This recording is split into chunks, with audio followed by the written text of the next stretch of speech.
Hi everyone, welcome back to the channel guys. आज के video में हम पढ़ेंगे अबाउट सप्लाई। ठीक है, क्या होता है सप्लाई? तो सर सबसे पहले 7 एंड सेक्शन नंबर 8, ये दो सेक्शंस में अपन पूरे चैप्टर को कवर करने वाले हैं। ठीक है, क्या होता है सर? सबसे पहले 7(1)(a) में अपने को पता चलता है कि what is the meaning of supply. आपने कोई भी चीज़, ठीक है, सेल करी किसी को कोई चीज़ ट्रांसफ़र करी, बार्टर किया, मतलब आपने कुछ दिया बदले में कुछ ले लिया, एक्सचेंज किया किसी के साथ कोई चीज़, राइट।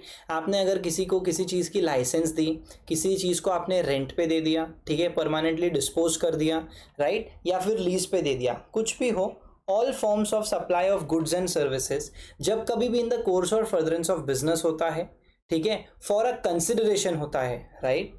यानी कि जब कभी भी ऑल फॉर्म्स ऑफ सप्लाई, कोई भी फॉर्म ऑफ सप्लाई मेड और agreed to be made for a consideration by a taxable person in the course और फर्दरेंस ऑफ बिजनेस। तो मैंने क्या बोला? ऑल फॉर्म्स ऑफ सप्लाई, ठीक है, मेड और agreed to be made by a taxable person in the course और furtherance of a business for a consideration, उसको बोला जाता है सर सप्लाई। मतलब मैं एक टैक्सेबल पर्सन हूँ, मैंने मेरे बिजनेस में किसी पर्टिकुलर इंसान को कोई चीज़ बेची है, ठीक है, ट्रांसफ़र करी है, सेल किया है, लाइसेंस दिया है, फॉर अ कंसिडरेशन लिया है, इन द कोर्स और फर्दरेंस ऑफ बिजनेस दिया है, ठीक है, तो ये क्या होगा? सप्लाई माना जाएगा। अब 7(1)(a) क्या बोलता है? कोई भी एक्टिविटी या ट्रांजैक्शन, ठीक है, between a person and other individuals and its members और कॉन्स्टिट्यूएंट्स, ठीक है, फॉर कैश, डेफर्ड पेमेंट और अदर वैल्यूएबल कंसिडरेशन। क्या बोल रहा है? एक्टिविटी या ट्रांजैक्शन हुआ है between a person other than individual, मतलब इंडिविजुअल नहीं, उसके अलावा कोई और पर्सन, ठीक है, पर्सन की डेफिनेशन में और बहुत सारे लोग आते हैं, तो इंडिविजुअल को छोड़ के कोई और पर्सन के साथ अगर किसी मेंबर का या उसके कॉन्स्टिट्यूएंट्स का कोई ट्रांजैक्शन होता है, कोई एक्टिविटी होती है उनके बीच में, जिसके बदले में उस पर्सन को, अदर देन इंडिविजुअल जो पर्सन है, उसको अगर कंसिडरेशन में कैश पे किया जाता है या डेफर्ड पेमेंट दिया जाता है या कोई भी अदर वैल्यूएबल कंसिडरेशन दी जाती है, तो वो भी सप्लाई होता है। इसका एक प्योर एग्जांपल, परफेक्ट एग्जांपल लेते हैं, ठीक है। जैसे मान के चलो आपने एक क्लब है, उसमें अपनी मेंबरशिप ले ली, तो आप उस क्लब के मेंबर बन गए। अब वो क्लब आपको क्या दे रहा है सर? मंथली सब्सक्रिप्शन प्लान्स में वो आपको जिम की सर्विसेज देता है, मतलब आप वहाँ जाके जिम कर सकते हो, ठीक है, and for that you need to pay monthly fees, right. तो यहाँ आप बदले में उसको कुछ दे रहे हो एंड वो आपको क्या दे रहा है? मेंबरशिप दिया है, आप जिम एक्सेस कर सकते हो। ये तो कैश हो गया। आप उसको डेफर्ड पेमेंट भी दे सकते हो या आप उसको अदर वैल्यूएबल कंसिडरेशन भी दे सकते हो। जैसे आप अगर किसी क्लब के मेंबर हो, राइट, लेट्स सपोज आपने क्या किया, आपने वहाँ पे जिम कर रहे हो, बदले में उसको एक ट्रेडमिल दे दी, 2 ट्रेडमिल दे दी, तो आपने उसको कोई वैल्यूएबल कंसिडरेशन दे दिया और उसके बदले में आपने क्या कर लिया? उसके बदले में आपको भी सर्विसेज मिल गई, ठीक है, ये भी सप्लाई होता है।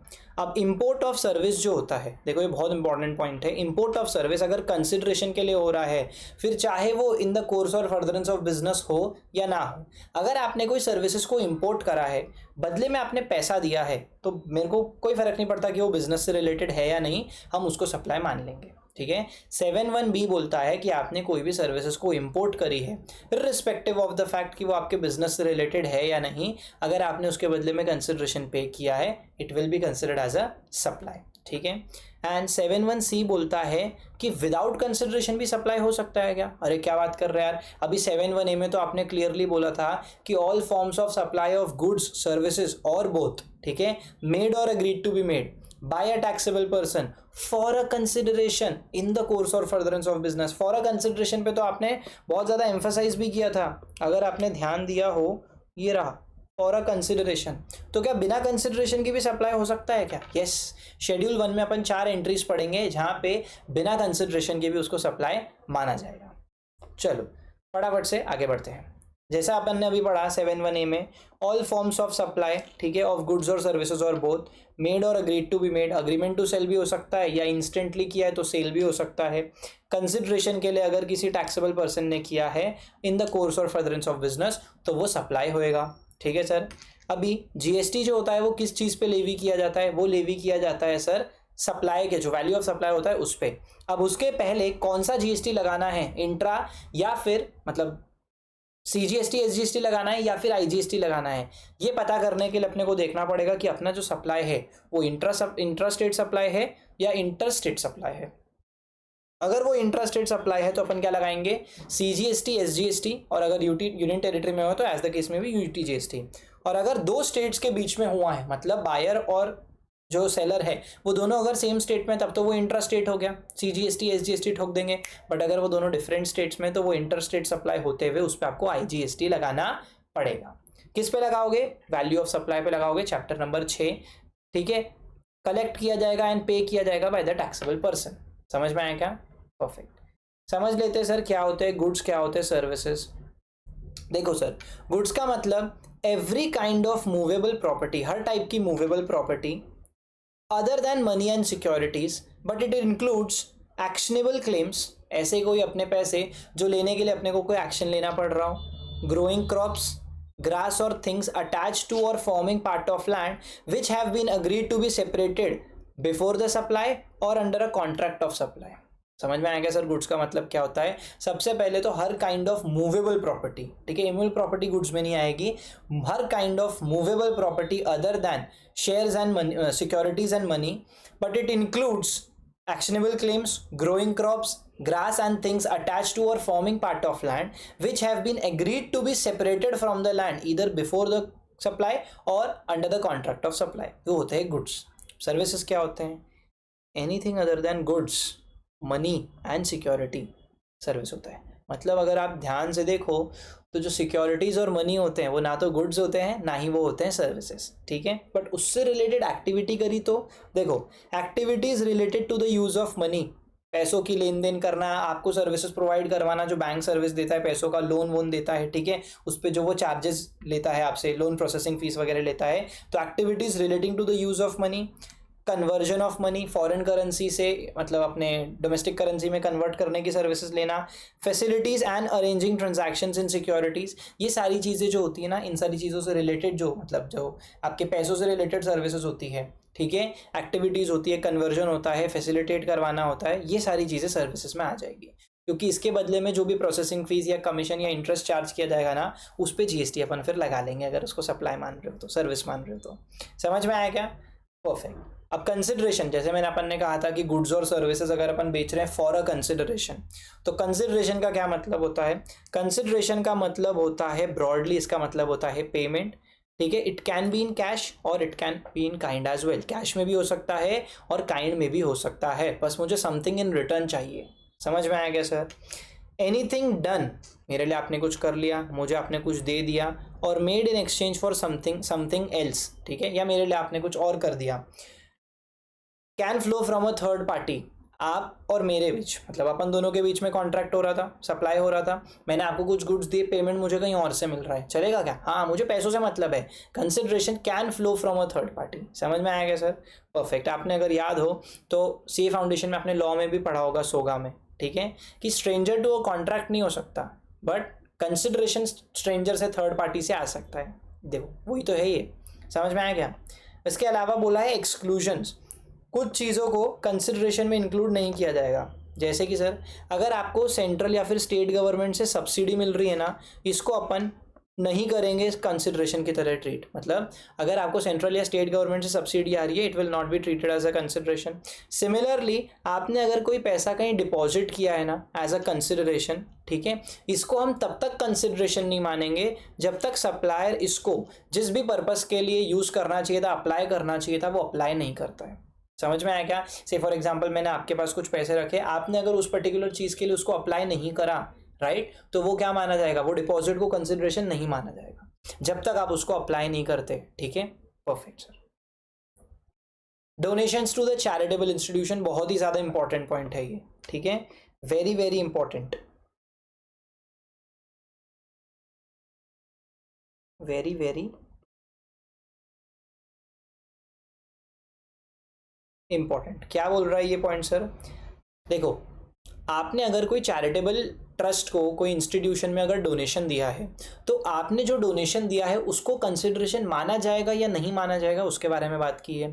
इनका कहना है कि आपने अगर किसी ट्रस्ट में डोनेशन दिया है, उसको हम कंसिडरेशन तभी मानेंगे जब आपके डोनेशन देने पे trust comes under an obligation, या ट्रस्ट के ऊपर एक ऑब्लिगेशन आ जाता है कि वो आपको कोई सर्विसेज प्रोवाइड करे, जैसे एडवर्टीजमेंट सर्विसेज, एक एग्जाम्पल के लिए मान के चलो एक ट्रस्ट है, ठीक है, उस ट्रस्ट में मैंने कुछ पैसे डोनेट करे, ठीक है, डोनेट कर दिए, यहाँ उन लोग ने कुछ बना रहे होंगे, वो लोग कुछ कंस्ट्रक्शन कर रहे होंगे जिसमें मैंने पैसे डोनेट कर दिए। अब उन लोगों ने एक बड़ा सा हॉल बनाया, ठीक है, एक ऑडिटोरियम बनाया और उसके बाहर नाम लिख दिया मेरे परदादा जी का, in the loving memory of Puranmal ji Bajaj, right. क्या ये एडवर्टीजमेंट है? क्या एडवर्टीजमेंट यार, मैंने तो आउट ऑफ ग्रैटिट्यूड मेरे दादाजी का नाम लिखवा के ये डोनेशन दिया है। This will not be a consideration. मुझे इससे क्या फायदा होने वाला है? मुझे कोई फायदा नहीं होने वाला, राइट। बट कल चल के अगर मैं मेरी अकेडमी का नाम दिलवा देता हूँ, राइट, जैसे कि मैंने वहाँ डोनेशन दिया और वो ऊपर लिखा दिया स्पॉन्सर्ड बाय, या मतलब ऐसा कुछ मेरा नाम आ गया, ठीक है, क्या बोलते हैं, अर्जुना अकेडमी, ठीक है, तो ऐसे केसेस में क्या होगा भाई, मेरे अकेडमी का ऐड हो रहा है, एडवर्टीजमेंट हो रहा है, ठीक है। अगर ऐसा होता है तो मेरे डोनेशन को कंसिडरेशन माना जाएगा, वरना उसको कंसिडरेशन नहीं माना जाएगा। देखो sir, donations are treated as consideration only if there is an obligation to provide a service in return. अगर ट्रस्ट आपको सर्विस इन रिटर्न दे रहा है तो ही उसको कंसिडरेशन माना जाएगा। If it is done to promote the donors business it is a supply, and if it is done otherwise out of gratitude किया था, it will not be a supply, ठीक है। एक एग्जाम्पल दिया है, एक ब्लैक बोर्ड डोनेट किया गया था योगा इंस्टीट्यूशन को with the acknowledgement good wishes from mister Bhushan. क्या ऐड है इसमें? कोई ऐड नहीं हो रहा, ठीक है, it is not a supply. But अगर वो ब्लैक बोर्ड डोनेट करते वक्त योगा इंस्टीट्यूशन में जब वो वहाँ पे इंस्टॉल हुआ था तो वहाँ पे लिख दिया एक्नॉलेजमेंट में, ठीक है, with the acknowledgement that good wishes from mister Bhushan and associates, ले भाई भूषण भाई की फर्म का ऐड हो गया, this will be a supply. समझ में आएगा sir? Perfect. Art works exhibited in the galleries.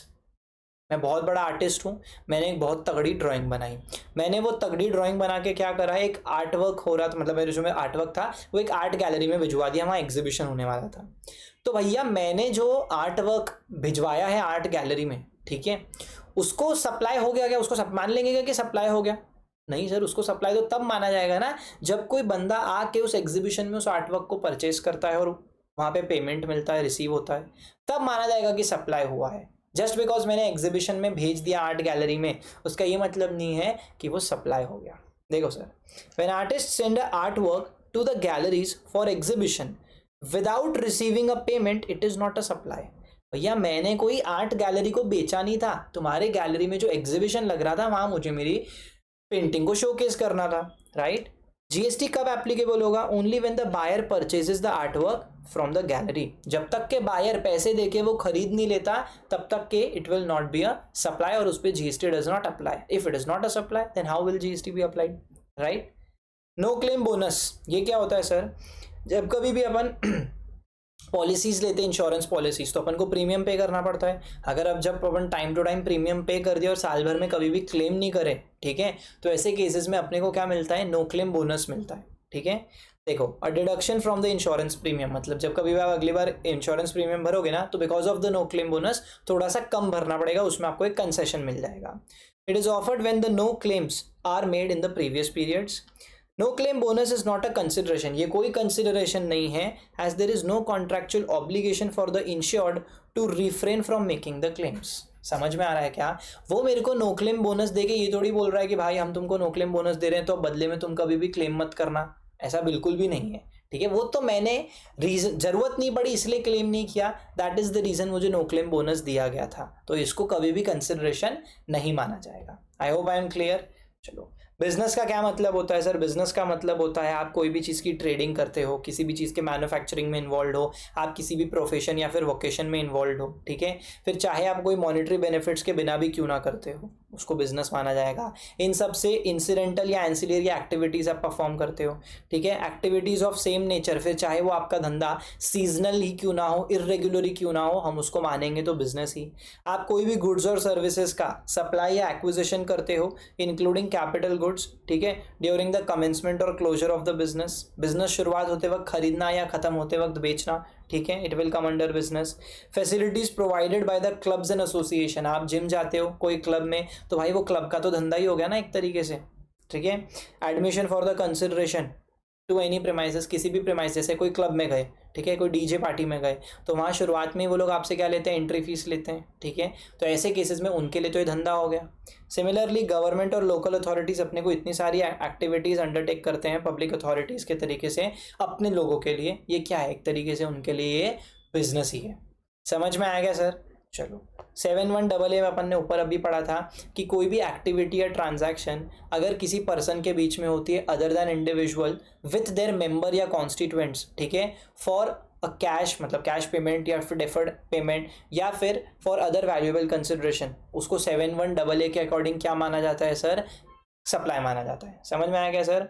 ये देखो, एक्टिविटीज और transactions between a person and other than an individual and its members और constituents for cash deferred payment या फिर valuable consideration, it is treated as supply. अब सबसे important point 71B, import of service for a consideration. क्या बोल रहा है ये?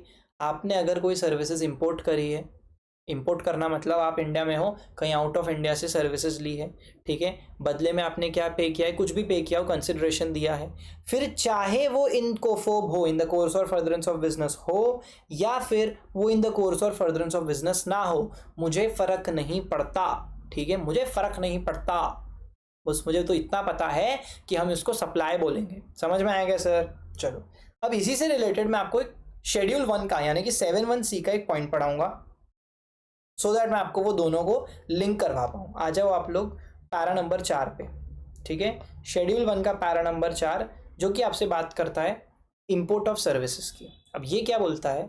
आपने अगर सर्विसेज इंपोर्ट करी है और उसमें कंसिडरेशन दिया है, तब तो वो 71B में क्या हो गया? सप्लाई हो गया। बट 71C बोलता है कि आपने अगर विदाउट कंसिडरेशन कोई सर्विसेज इंडिया में इंपोर्ट करी है तो क्या वो सप्लाई होगा? वो सप्लाई होगा अगर सर आपने कुछ कंडीशन फुलफिल करी। क्या कंडीशन फुलफिल करी? आपने अपने रिलेटेड पर्सन से वो मंगवाया है, ठीक है, या अपनी खुद की एस्टैब्लिशमेंट आउटसाइड इंडिया से मंगवाया है। आपने अगर कोई सर्विसेज इंपोर्ट करी है from your related person outside India या फिर sir of from your own establishment outside India, तो हम उसको क्या मानेंगे? सप्लाई मानेंगे, only if it is for a business purpose. समझ में आया क्या सर? आपने अगर अपने बिजनेस पर्पस के लिए आउटसाइड इंडिया से अपने रिलेटेड पर्सन से इंडिया में कोई सर्विसेज इंपोर्ट करी है, या अपनी खुद की एस्टैब्लिशमेंट आउटसाइड इंडिया से इंडिया में खुद ने कोई सर्विसेज इंपोर्ट करी है for the business purpose, only then in that case it will be considered as a supply. अगर आपने पर्सनल पर्पस के लिए की है तो उसको सप्लाई नहीं माना जाएगा। समझ में आया? अगर आपने other than a related person या establishment of your own outside India से करी है तो भी सप्लाई नहीं माना जाएगा, क्योंकि वहाँ कंसिडरेशन नहीं है। समझ में आ गया? तो बिना कंसिडरेशन के इंपोर्ट ऑफ सर्विस को अगर आपको सप्लाई मानना है तो आपको चेक करना पड़ेगा क्या कि क्या वो हमने इन द कोफोब लिया है, यानी कि कोर्स और फर्दरेंस ऑफ बिजनेस में, हाँ लिया है। फर्दर चेक कर लो कि क्या हमने वो रिलेटेड पर्सन से या for own establishment outside India से लिया है। अगर हाँ तो फिर वो सप्लाई होगा विदाउट कंसिडरेशन एज वेल, वरना वो सप्लाई नहीं होगा। एक एग्जांपल के लिए, कंपनी एक है इंडिया में जो कि इंपोर्ट करता है IT consulting services from its subsidiary in the US. ये होगा इंपोर्ट क्योंकि सर आपने अपनी रिलेटेड पर्सन से किया है, ठीक है, या अपना खुद का एस्टैब्लिशमेंट आउटसाइड इंडिया से किया है कंसल्टिंग सर्विसेज इंडिया में अपनी खुद के बिजनेस पर्पस के लिए, तो it will be a supply. अब जो मैं आपको बोल रहा था कि मैं आपको दोनों भी पॉइंट्स को लिंक करके पढ़ाऊंगा, 71C का पैरा नंबर 4 और 71B, ठीक है, ये दोनों को मैं आपको साथ में पढ़ा देता हूँ एक बार, तो आपको क्या होगा? अच्छे से एकदम याद हो जाएगा। देखो सर, इंपोर्ट ऑफ सर्विस का चेक पॉइंट, क्या चेक पॉइंट है? आपको क्या चेक करना है यहाँ पे? सबसे पहले देखना है कि आपका जो इंपोर्ट ऑफ सर्विस है वो विद कंसिडरेशन है या फिर वो विदाउट कंसिडरेशन है। अगर आपने कोई सर्विसेज इंपोर्ट करी है and it is for a consideration, तो भाई देखना ही मत, चाहे वो कोफोब में हो या फिर वो कोफोब में ना हो, हमको फ़र्क नहीं पड़ता, हम तो उसको सप्लाई कंसिडर करेंगे। कोफोब क्या होता है? कोर्स और फर्दरेंस ऑफ बिजनेस, ठीक है सर। तो आपने अगर कोई सर्विसेज इंडिया में इंपोर्ट करी है, अगर कंसिडरेशन उसके बदले में पे किया है, फिर चाहे वो कोफोब में हो या फिर वो कोफोब में ना हो, ठीक है, हम तो क्या मानेंगे? उसको सप्लाई मानेंगे। समझ में आया? अब अगर आपने कोई सर्विसेज इंपोर्ट करी है, बदले में आपने कंसिडरेशन भी पे किया है, तो फर्दर आपको क्या चेक करना है? सॉरी, आपने कंसिडरेशन पे नहीं किया है, तो फर्दर आपको क्या चेक करना है कि क्या आपने वो कोई रिलेटेड पर्सन या डिस्टिंक्ट पर्सन, मतलब खुद की एस्टैब्लिशमेंट आउटसाइड इंडिया से मंगवाया है, या फिर other than a related person या डिस्टिंक्ट पर्सन से वो सर्विसेज इंपोर्ट करी है। अगर तो आपने रिलेटेड पर्सन से या फिर अपने डिस्टिंक्ट मतलब खुद का ही कोई एस्टैब्लिशमेंट आउटसाइड इंडिया से वो सर्विसेज इंपोर्ट करी है, तो हम देखेंगे कि क्या वो कोफोब में है या फिर वो कोफोब में नहीं है। अगर वो कोफोब में है तो हम उसको सप्लाई मान लेंगे, बट अगर वो कोफोब में नहीं है तो हम क्या कंसिडर करेंगे? हम उसको कंसिडर करेंगे not to be a supply. Similarly अगर आपने other than a related person या other than your own establishment outside India से कोई सर्विसेज मंगाई है बिना कंसिडरेशन के, तो चाहे वो कोफोब में हो या वो कोफोब में ना हो, मुझे फर्क नहीं पड़ता, हम तो उसको सप्लाई नहीं मानेंगे। समझ में आएगा सर? क्लियर है कि नहीं है? चलो अब आ जाओ आप लोग फिर से ऊपर जहाँ पे अपन ने छोड़ा था। यस, क्या बोल रहा है ये पॉइंट? अब अपन पढ़ेंगे शेड्यूल 1 सेक्शन 7(1)(c), जिसमें 4 पैरास पढ़ेंगे और चारों पैरास में बोला है कि बिना कंसिडरेशन की भी इन सारी चीज़ों को क्या माना जाता है? सप्लाई माना जाता है। देखो सबसे पहला है ट्रांसफर और disposal of a business asset. मैंने बिजनेस चालू किया, बिजनेस चालू करते वक्त मैंने कुछ एसेट्स परचेज करे, ठीक है, जैसे मैंने लैपटॉप परचेज करा, फिर मैंने एसी परचेज करा, ठीक है, मैंने और क्या फ्रिज परचेज करा, फर्नीचर परचेज करा, जो भी चीज़ें परचेज करी थी ना उस पर मैंने जीएसटी नंबर था मेरे पास, तो मैंने जीएसटी पे करा और उसका क्रेडिट ले लिया, क्योंकि ये तो मेरा बिजनेस पर्पस के लिए लिया हुआ सामान है, तो इस पर मुझको क्रेडिट मिल गया। इवेंचुअली थोड़े टाइम बाद क्या हुआ, मैंने मेरा बिजनेस वाइंड अप कर दिया एंड जो भी ये सारे मेरे एसेट्स थे जिसपे मैं ऑलरेडी पहले आईटीसी मतलब ले चुका था, क्रेडिट ले चुका था, ये सारे एसेट्स को मैंने परमानेंटली ट्रांसफर या डिस्पोज कर दिया। समझ में आएगा सर? क्या कर दिया? परमानेंटली ट्रांसफर या डिस्पोज कर दिया बिना किसी पैसों के। मैंने आउट ऑफ लव किसी को दे दिया या चैरिटी कर दिया कि भाई मेरा तो बंद हो गया धंधा, मैं दे देता हूँ आपको। या ऐसा अगर आप करते हो ना और सामने वाले से अगर कोई पैसा नहीं लेते हो तो भी उसको सप्लाई माना जाएगा। कारण क्या है सर? कारण ये है कि सर आपने आईटीसी ले लिया था, सर लिया था आईटीसी, क्या बेसिस पे लिया था आईटीसी? कि वो गुड्स हमको मिल गए थे, हमको रिसीव हो गए थे, हमने उसका पेमेंट कर दिया था, हमारे पास टैक्स पेइंग डॉक्यूमेंट था और अब हम उसको हमारे बिजनेस पर्पस के लिए यूज़ कर रहे हैं, बराबर है। अब आपने आईटीसी तो ले लिया, थोड़े टाइम बाद आप क्या कर रहे हो? उसको वापस उल्टा दे रहे हो। भैया अगर ऐसा कर रहे हो तो गवर्नमेंट को तो नुकसान हो गया ना। आपको क्रेडिट दिया था ये सोच के कि आपने बिजनेस पर्पस के लिए यूज़ किया है और आप इधर उधर बांटते फिर रहे हो, ठीक है। ऐसा अगर आप कर रहे हो ना तो ये बिल्कुल भी एक्सेप्टेबल नहीं है। हम इसको सप्लाई मानेंगे, इसको सप्लाई मानेंगे क्योंकि हमने आपको क्रेडिट इस कंडीशन पे दिया था कि आप इसको बिजनेस पर्पस में यूज़ करोगे और अब आप क्या कर रहे हो? उसको डोनेट कर दे रहे हो बिना किसी कंसिडरेशन के। भाई तुम पैसा लो या मत लो, हमको उससे फ़र्क नहीं पड़ता, हमको हमारा टैक्स का पैसा वापस कर देना। समझ में आएगा? इसीलिए उसको सप्लाई माना जाएगा even if it is without consideration and उस पर अपने को टैक्स भरना पड़ेगा। इफ अ बिजनेस एसेट जिसके ऊपर आपने आईटीसी ले रखा है, ठीक है, इज परमानेंटली ट्रांसफर और डिस्पोज्ड ऑफ, ठीक है, तो it is treated as a supply. Example, a company donates the machinery जिसपे उन्होंने आईटीसी ले रखा था पहले टू अ चैरिटेबल ऑर्गेनाइजेशन। भैया तुम दो करो, दान दक्षिणा करो, बट इसको हम सप्लाई मानेंगे और उस पर हम जीएसटी भी लगाएंगे। समझ में आया क्या? अगला, सप्लाई बिटवीन रिलेटेड पर्सन और डिस्टिंक्ट पर्सन। अभी रिलेटेड पर्सन क्या होता है, डिस्टिंक्ट पर्सन क्या होता है? देखो डिस्टिंक्ट पर्सन तो बहुत सिंपल है। डिस्टिंक्ट पर्सन का मतलब होता है कि मेरा एक रजिस्ट्रेशन नंबर है और मेरा ही एक और रजिस्ट्रेशन नंबर है, सेम पैन पे 2 रजिस्ट्रेशन नंबर, राइट। हो सकता है सेम स्टेट में हो सकता है डिफरेंट स्टेट में हो। अगर मैंने मेरा ये स्टॉक ट्रांसफर करा है एक ब्रांच से दूसरे ब्रांच पे और दोनों में जीएसटी नंबर अलग है, उसको सप्लाई माना जाएगा, ठीक है। It will be considered as a supply. अब मेरे को एक बात बताओ, मेरा एक गोडाउन नागपुर में है एंड मेरा दूसरा गोडाउन सूरत में है, मेरे पास 2 नंबर है, गुजरात का अलग और महाराष्ट्र का अलग, मेरे को स्टेट वाइज नंबर रजिस्ट्रेशन लेना पड़ता है। अब मैंने क्या किया है, मेरे ही नागपुर वाले ब्रांच से मेरे ही सूरत वाले ब्रांच में माल सप्लाई किया है, मतलब ट्रांसफ़र किया है, इसको सप्लाई मानूंगा क्या? क्या मैं पैसा दे रहा हूँ क्या सामने वाले को? अरे सामने वाला क्या, मैं खुद ही हूँ, मैं एक जेब से निकाल के मेरे दूसरे जेब में पैसा डालूंगा क्या? ऑब्वियसली आप कंसिडरेशन तो इसमें रहेगा नहीं, बट स्टिल इसको सप्लाई माना जाएगा क्योंकि सर ये 2 जीएसटी नंबर्स के बीच में हो रहा है, इसलिए इसको सप्लाई माना जा रहा है। समझ में आया? तो आपने अगर कोई भी स्टॉक ट्रांसफर करा है ना, it will be considered as a supply. But सवाल आता है कि रिलेटेड पर्सन कौन होते हैं? तो रिलेटेड पर्सन मतलब मान के चलो आप, अगर मैं अपने फैमिली की बात करूं तो मेरे लिए स्पाउस, मेरे बच्चे, ठीक है, ये तो हमेशा मेरे रिलेटेड पर्सन होंगे, बट मेरे पेरेंट्स, मेरे ग्रैंड पेरेंट्स, मेरे brother sister, only if they are dependent upon me, तो ही वो मेरे लिए क्या होंगे? रिलेटेड पर्सन होंगे। इसके अलावा सर कोई भी पार्टनर्स जो होते हैं ना, पार्टनरशिप फर्म के या कंपनी के जो डायरेक्टर होते हैं, एक दूसरे के कंपनी के अगर तुम और मैं डायरेक्टर हैं तो अपन कौन होंगे? रिलेटेड पर्सन होंगे।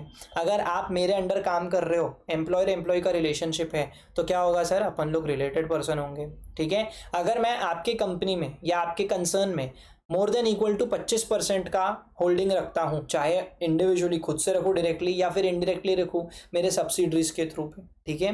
डायरेक्ट और इनडायरेक्ट कंट्रोल और share more than equal to 25% का। इसके अलावा अगर अपन एक दूसरे के एजेंट डिस्ट्रीब्यूटर है, जैसे मैं अगर आपका एजेंट हूँ, राइट, तो आप और मैं क्या होंगे सर, अपन रिलेटेड पर्सन होंगे। इसके अलावा अगर अपन दोनों को, आपको और मुझे, कोई थर्ड पर्सन कंट्रोल कर रहा है, ठीक है, तो अपन दोनों क्या हो जाएंगे, रिलेटेड पर्सन हो जाएंगे। आप और मैं मिलके किसी थर्ड पर्सन को कंट्रोल कर रहे हैं तो भी अपन दोनों क्या हो जाएंगे, रिलेटेड पर्सन हो जाएंगे। कम ऑन, चलो मेरे साथ एक बार बोलो। सबसे पहले मैंने क्या बोला कि अगर कोई पार्टनरशिप फर्म के पार्टनर्स हैं या अपन एक दूसरे की कंपनी के डायरेक्टर्स हैं, अपन रिलेटेड पर्सन होंगे। अगर अपने बीच में एम्प्लॉयर एम्प्लॉय का रिलेशनशिप है, अपन रिलेटेड पर्सन होंगे। अगर मैं आपके कंसर्न में या आप मेरे कंसर्न में directly indirectly more than equal to 25% की शेयर होल्डिंग रखते हो, ठीक है, या फिर अपन एक दूसरे के एजेंट डिस्ट्रीब्यूटर है, समझ में आया क्या सर। मान के चलो आपको और मुझे कोई थर्ड पर्सन कंट्रोल करता है, अपन दोनों रिलेटेड होंगे। अपन दोनों मिलके किसी थर्ड पर्सन को कंट्रोल करते हैं तो भी अपन दोनों क्या होंगे सर, रिलेटेड होंगे। फैमिली मेंबर्स में मैंने बताया स्पाउस चिल्ड्रन तो हमेशा रिलेटेड पर्सन होंगे, लेकिन सर पेरेंट्स, ग्रैंड पेरेंट्स और जो अपने सिबलिंग्स है, ब्रदर सिस्टर, वो अपने रिलेटेड पर्सन तभी माने जाएंगे जब वो अपने ऊपर डिपेंडेंट है, राइट। अब एक इंपॉर्टेंट पॉइंट है अबाउट गिफ्ट्स एंड परक्विजिट। तो गिफ्ट्स एंड परक्विजिट में क्या बोला है सर कि अगर कभी भी एम्प्लॉयर ने अपने एम्प्लॉय को, ठीक है, कुछ गिफ्ट दिया है एंड उसकी वैल्यू साल भर में अप टू 50,000 की है, उसको सप्लाई नहीं माना जाएगा। लेकिन अगर एक साल में गिफ्ट की वैल्यू 50,000 से एक्सीड होती है एंड ऑब्वियसली गिफ्ट तो विदाउट कंसिडरेशन दिया जाता है, तो भी सर इसको क्या माना जाएगा, सप्लाई माना जाएगा and it will be subject to GST. मैंने क्या बोला सर, आप मेरे अंडर काम कर रहे हो, मैंने आपको कुछ गिफ्ट दिया, ठीक है, साल भर में गिफ्ट का वैल्यू अगर 50,000 तक का था, then in that case no problem, supply नहीं होगा। If not a supply then GST does not apply. लेकिन सर अगर मैंने आपको एज अ एम्प्लॉयर, ठीक है, मैं आपका एम्प्लॉयर, आप मेरे एम्प्लॉय, मैंने आपको साल भर में 50,000 से ज़्यादा के गुड्स दे दिए, गिफ्ट दे दिया सॉरी, तो ऐसे केसेस में ऑब्वियसली गिफ्ट तो विदाउट कंसिडरेशन दिया जाता है, तो ऐसे केसेस में उसको सप्लाई माना जाएगा एंड इवेंचुअली जीएसटी अप्लाई हो जाएगा। परक्विजिट अगर प्रोवाइड किए जाते हैं as a part of contractual agreement, भाई ये तो अग्रीमेंट में लिखा था ना कि आपको ये सारी चीज़ें एज अ परक्विजिट देनी है, तो ऐसे केसेस में it is not subject to GST, right. Distinct person मैंने आपको बताया, different establishments of the same legal entity that hold separate GST registrations are treated as distinct person. Nagpur branch और मेरा गुजरात में Surat branch. Registration state wise होता है and pan based होता है, ठीक है, मतलब कॉमन पैन नंबर हो सकता है बट डिफरेंट स्टेट्स है तो स्टेट कोड अलग हो जाएंगे, और आप सेम स्टेट में भी डिफरेंट रजिस्ट्रेशन नंबर ले सकते हो। Separate registrations for different states और यूनियन टेरिटरीज और multiple locations within a state और union territory results in the distinct person. Assume करते हैं नागपुर में ही मेरे 2 नंबर लिए हुए हैं, 2 जगह पे है, ठीक है, 2 जगह से मैं काम करता हूँ नागपुर में, एक जगह अलग नंबर है, दूसरी जगह अलग नंबर है। Even though state code same है, पैन नंबर सेम है, बट आखिरी के जो सीरियल नंबर होते हैं, जनरेटेड कोड नंबर्स होते हैं, वो डिफरेंट है, जिसकी वजह से जीएसटी नंबर अलग है एंड वो क्या होगा, उन दोनों के बीच में स्टॉक ट्रांसफर सप्लाई माना जाएगा क्योंकि वो डिस्टिंक्ट पर्सन है, ठीक है। जैसे मोहन है, उसका हेड ऑफिस दिल्ली में है, ठीक है, रजिस्टर्ड है, एंड ब्रांच ऑफिस उसका वेस्ट बंगाल में रजिस्टर्ड है, बोथ आर डिस्टिंक्ट पर्सन क्योंकि 2 सेपरेट नंबर हो गए। स्टॉक ट्रांसफर और branch transfers, movement of goods और services between the units of the same entity, ठीक है। अगर आपने विदाउट सेपरेट रजिस्ट्रेशन किया तब तो ये सप्लाई नहीं होगा, जीएसटी अप्लाई नहीं होगा, बट अगर विद सेपरेट रजिस्ट्रेशन करा है it will be deemed supply and eventually subject to GST as well. जैसे रघुवीर फैब्रिक्स हैं, उन्होंने क्या किया, 1000 शर्ट्स थे उनके फैक्ट्री में लखनऊ में, उन्होंने मैन्युफैक्चर करा होगा, लखनऊ में उनका फैक्ट्री था, उन्होंने अपने कानपुर शोरूम में भेजा। भाई दोनों भी सिटीज़ कहाँ हैं, उत्तर प्रदेश स्टेट में हैं, फिर भी both locations have separate GST registrations, therefore in दोनों के बीच में जो ट्रांसफर हुआ है ना, ये मूवमेंट गुड्स का, शर्ट्स का, it will be a supply. अगला पॉइंट है एम्प्लॉयर एम्प्लॉय का ट्रांजैक्शन। ये क्या बोलता है कि अगर कोई एम्प्लॉय अपने एम्प्लॉयर को सर्विसेज दे रहा है एंड अगर तो वो इन द कोर्स और furtherance of their employ, in the course of employment दिया है ना, तो ऐसे केसेस में वो सप्लाई नहीं होगा। भाई वो तो उसका काम था ना, उसके बदले में उसको सैलरी मिल रही है, ठीक है। जैसे मैं अगर किसी अकेडमी में पढ़ाता हूँ तो if I am a salaried employ over there, तो मेरा तो काम है ना वहाँ पढ़ाना, तो मैंने अगर वहाँ पे आए गए सीए स्टूडेंट्स को पढ़ाया है, देन इन दैट केस वो कोई सप्लाई नहीं होगा क्योंकि ये मेरा एम्प्लॉयमेंट के कोर्स में मैंने काम किया है। बट अगर मेरे अकेडमी के जो मतलब जो मेरे बॉस हैं वो अगर मुझे बोल देते हैं कि apart from these lectures which you are taking over here, इसके अलावा आप मेरे घर पे आके मेरे बच्चे को भी पढ़ा देना, भैया ये मेरे कोर्स ऑफ एम्प्लॉयमेंट में नहीं है। अगर मैं ये काम कर रहा हूँ ना तो इसको सप्लाई माना जाएगा। अगर मैं आपके लिए काम कर रहा हूँ ना, क्योंकि ये मेरे कोर्स ऑफ एम्प्लॉयमेंट में नहीं है, इसीलिए इसको सप्लाई माना जाएगा। Right sir, in the course of employment होता तो सप्लाई नहीं होता। ठीक है, अगर गिफ्ट्स एक्सीडिंग 50,000 हैं तो भी वो सप्लाई ट्रीट किया जाता है। परक्विजिट्स के केस में क्या पढ़ा था सर अपन ने?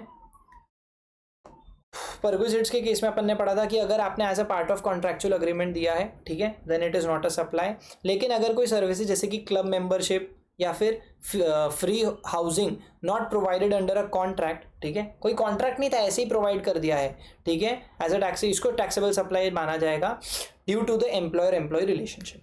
ठीक है सर, समझ में आया क्या? क्लियर है? अब मेरे एम्प्लॉयर ने विदाउट एनी कॉन्ट्रैक्ट मुझे अगर कोई घर दे दिया, अकोमोडेशन प्रोवाइड करा दिया, मेरे लिए तो ये परक्विजिट हो गया ना। अब ये तो कोई कॉन्ट्रैक्ट का पार्ट नहीं था, तो इसको सप्लाई मान लिया जाएगा।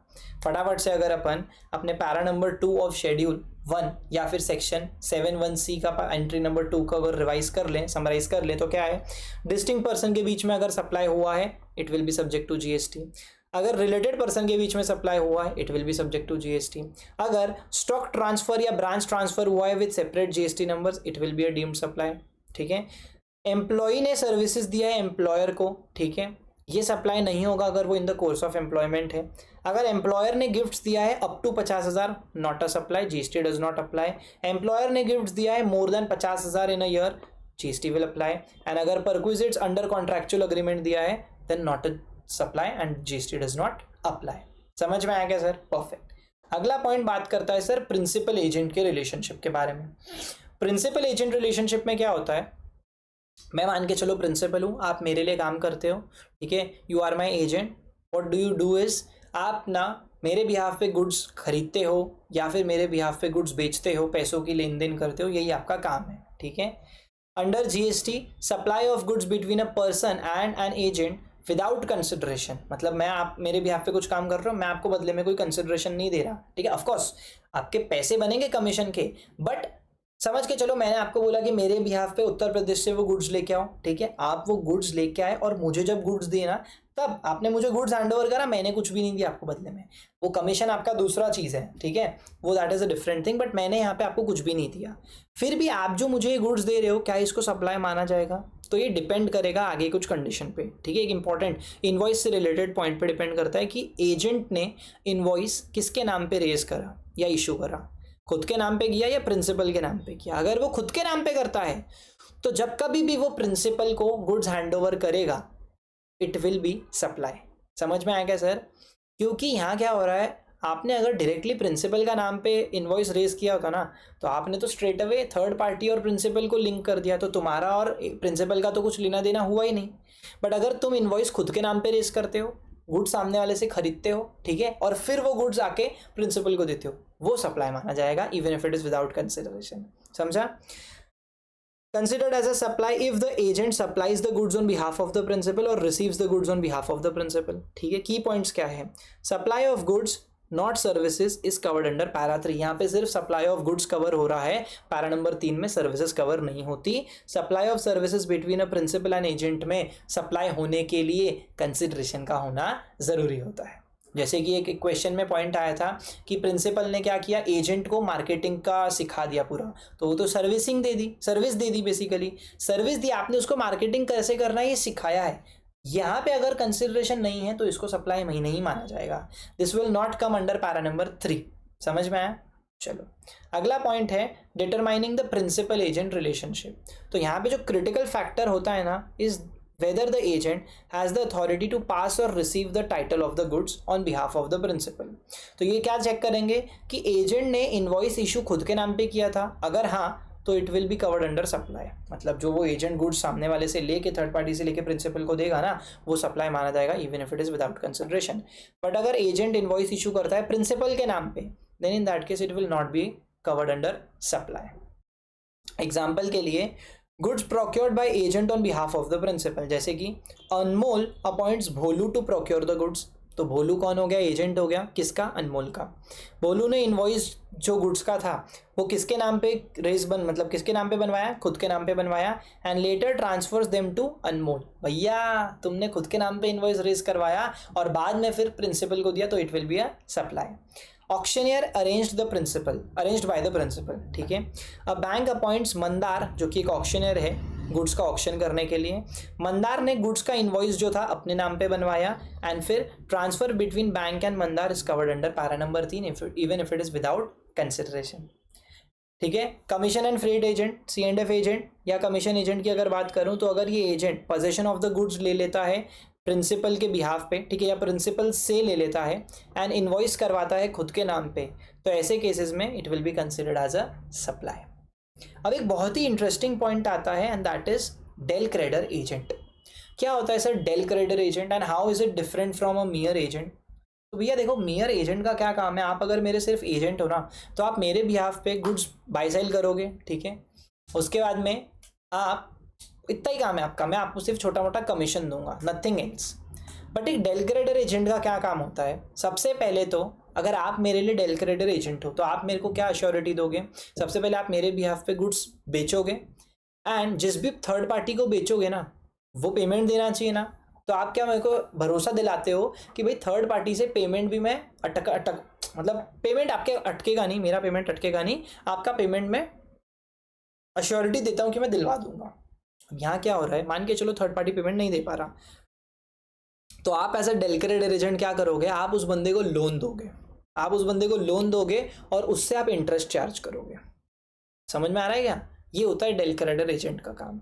यहाँ आपने मुझे अश्योरिटी दे दी कि आपको पेमेंट मिल जाएगा, उधर थर्ड पार्टी अगर नहीं दे पा रहा है पेमेंट तो आप as a del credere agent उसको लोन एक्सटेंड कर दोगे और उससे बदले में इंटरेस्ट चार्ज करोगे कि जब कभी तू साले रिटर्न करेगा इंटरेस्ट के साथ करना। This is how a del credere agent is different from just a mere agent. समझ में है? A del credere agent acts as a selling agent for the principal and guarantees the payment from the buyer to the principal, ठीक है। Buyer से payment हो जाएगा, इस बात की गारंटी दिलाई जाती है प्रिंसिपल को, ठीक है। की एक्टिविटीज़ क्या है? सबसे पहले तो प्रिंसिपल के बिहाफ पे या प्रिंसिपल के लिए सप्लाई फैसिलिटेट करवाता है, ठीक है। उसके बाद में शॉर्ट टर्म लोन्स एक्सटेंड करता है, एडवांसेस देता है to the buyers in case of delayed payments, and third it recovers the loan along with interest from the buyer. अगर साले तू दे नहीं पाया ना तो अब इंटरेस्ट के साथ पैसा वापस करेगा, राइट। तो यहाँ पे अपन अगर इसका समरी बनाएं तो क्या होगा? Agent issued invoice in his own name, yes और नो? क्या एजेंट ने इनवॉइस खुद के नाम पे इशू करा था, हाँ या ना? अगर हाँ तो it will be a supply and अगर ना तो it will not be a supply. But ये हम जानना क्यों चाह रहे हैं, क्या पढ़ रहे हैं हम यहाँ पे अपन पता है किस बारे में बात कर रहे हैं? वो जो इंटरेस्ट का अमाउंट है ना, जो वो इंटरेस्ट चार्ज करता है डेल क्रेडिटर एजेंट, किससे सर, किससे चार्ज करता है del credere agent? Del credere agent buyer से जो सर्विसेज में मतलब जो उसको लोन देने के बदले में इंटरेस्ट चार्ज करता है वो वैल्यू ऑफ सप्लाई में ऐड होगा कि नहीं होगा, ये पूरी कहानी है। तो भैया अगर डेल क्रेडिटर एजेंट ने इनवॉइस खुद के नाम पे इशू करा था तो उसके और प्रिंसिपल के बीच में सप्लाई कंसिडर की गई थी even if it is without consideration. तो ऐसे केसेस में क्या होगा, जो ये इंटरेस्ट का अमाउंट है ना जो डेल क्रेडिटर एजेंट ने थर्ड पार्टी से लिया है, that will be added in the value of supply, right. क्योंकि loan transaction no longer retain its character of independent supply and is subsumed in the supply of the goods by the del creditor agent to the recipient। मतलब del credere agent ने जो third party recipient को goods दिए ना, ठीक है, उसी में वो लोन का ट्रांजैक्शन भी कवर हो गया, वो कोई अब इंडिपेंडेंट ट्रांजैक्शन नहीं रहा, वो उससे रिलेटेड हो गया, इसीलिए इंटरेस्ट का अमाउंट यहाँ पे ऐड हो जाएगा। बट अगर ऐसा होता कि एजेंट ने इनवॉइस खुद के नाम पे नहीं बल्कि प्रिंसिपल के नाम पे इशू किया होता और अलग से तुमको लोन दिया होता थर्ड पार्टी को, तो ऐसे केसेस में क्या होता, वैल्यू ऑफ सप्लाई में इंटरेस्ट का अमाउंट ऐड नहीं होता। क्या रीजन है? क्योंकि भाई उसने तो इनवॉइस प्रिंसिपल के नाम पे बनाया था, तो प्रिंसिपल और थर्ड पार्टी का हुआ था सप्लाई, राइट। उसने तो सप्लाई किया नहीं, प्रिंसिपल ने डायरेक्टली किया है। अब ये आपको अगर लोन दे रहा है अलग से तो वो वैल्यू ऑफ सप्लाई में ऐड नहीं होगा क्योंकि ये अब अपने आप में एक इंडिपेंडेंट ट्रांजैक्शन है। समझ में आएगा सर? लोन अमाउंट पे जो इंटरेस्ट रिसीव होएगा to the del creditor agent, now it will not be added in the value of supply, क्या कारण है? Because the loan transaction was no longer या was on principal to principal basis, ठीक है, and an independent supply. ये एक independent supply है, पैसों की एक्टिविटी, पैसों से रिलेटेड एक्टिविटी करना तो सप्लाई होता है ना, उस पर जो इंटरेस्ट चार्ज होगा उस पर जीएसटी लग सकता है। And since the interest charge on loan is exempt, ठीक है, it will not be added in the value of supply, और ये वैल्यू ऑफ सप्लाई में ऐड नहीं होगा। हाँ ऑफ कोर्स इंटरेस्ट नहीं, बल्कि जो आपके लोन प्रोसेसिंग चार्जेस होते हैं उस पर जीएसटी लगेगा, इंटरेस्ट पे तो कैसे लगेगा, इंटरेस्ट पे नहीं लगेगा। समझ में आ गया सर? क्लियर है? तो इसी के साथ अपन ने सेक्शन 7(1)(c) शेड्यूल नंबर 1 के चारों पॉइंट्स जहाँ पे बिना कंसिडरेशन की भी सप्लाई माना जाता है उसको कवर कर लिया। फट से रिवाइज करवा देता हूँ। क्या पढ़ा था सबसे पहले? मैंने कोई बिजनेस एसेट परचेस करा था, जिसको परचेस करते वक्त मैंने उसका जीएसटी पे करते वक्त और बाद में मैंने क्रेडिट भी ले लिया था। अब मैं क्या कर रहा हूँ, उसका विदाउट कंसिडरेशन परमानेंट ट्रांसफर या डिस्पोजल कर रहा हूँ। भाई साहब तुमने पहले जीएसटी का क्रेडिट लिया था ना, चलो अभी क्या है, अभी तुम उसको सप्लाई मानोगे even if it is without consideration, और उस पर जीएसटी भरना पड़ेगा। दूसरा, अपन ने पढ़ा था कि अगर कभी भी अपन अपने रिलेटेड पर्सन के बीच में या फिर डिस्टिंक्ट पर्सन के बीच में कोई बिना कंसिडरेशन के सप्लाई होता है, ट्रांजैक्शन होता है, उसको सप्लाई माना जाएगा। डिस्टिंक्ट पर्सन मतलब एक बंदे के दो जीएसटी रजिस्ट्रेशन नंबर, चाहे फिर वो सेम स्टेट में हो या डिफरेंट स्टेट में हो, स्टॉक ट्रांसफर होगा तो सप्लाई माना जाएगा। अगर रिलेटेड पर्सन की बात करूं तो एम्प्लॉयर एम्प्लॉय हो गया, डायरेक्ट इनडायरेक्ट कंट्रोल हो गया मेरा आपके कंसर्न में, या अपन दोनों का मिला के किसी तीसरे में, या एक जन का मिला अपन दोनों को उसमें वो कंट्रोल करता है, ठीक है। फैमिली की बात करूँ तो स्पाउस चिल्ड्रन तो हमेशा अपने रिलेटेड पर्सन होंगे, लेकिन अपने पेरेंट्स, ग्रैंड पेरेंट्स और siblings only if they are dependent on us. समझ में आ गया सर? और आखिरी में अपन ने एक इंपोर्ट ऑफ सर्विस का भी पॉइंट पढ़ा था कि अगर अपन ने सर्विसेज इंपोर्ट करी है विदाउट कंसिडरेशन करी है तो वो सप्लाई होगा कि नहीं होगा, इट डिपेंड्स अपॉन कि अपन ने किससे करी है। अगर अपन ने कोफोब में अगर अपन ने रिलेटेड पर्सन से या फिर सर अपन ने अपना एस्टैब्लिशमेंट आउटसाइड इंडिया से करा है, तो अपन फर्दर क्या चेक करेंगे कि वो कोफोब में था या नहीं था। अगर वो कोफोब में है, कोर्स और फर्दरेंस ऑफ बिजनेस, तो वो सप्लाई होगा even if it is without consideration. But अगर वो कोफोब में नहीं है तो वो सप्लाई नहीं होगा। और अगर आपने अदर दैन रिलेटेड पर्सन या फिर एस्टैब्लिशमेंट आउटसाइड इंडिया से मंगवाया है, इन लोग के अलावा किसी और से मंगवाया है, तो ऐसे केसेस में तो वो सप्लाई होगा ही नहीं विदाउट कंसिडरेशन, चाहे वो कोफोब में हो या ना हो। समझ में आएगा सर? इसके बाद में अपन ने एक पॉइंट पढ़ा छोटा सा, फ्री सैम्पल्स एंड गिफ्ट्स का, ठीक है। यहाँ पे कोई कंसिडरेशन नहीं होता, कोई सप्लाई नहीं होता।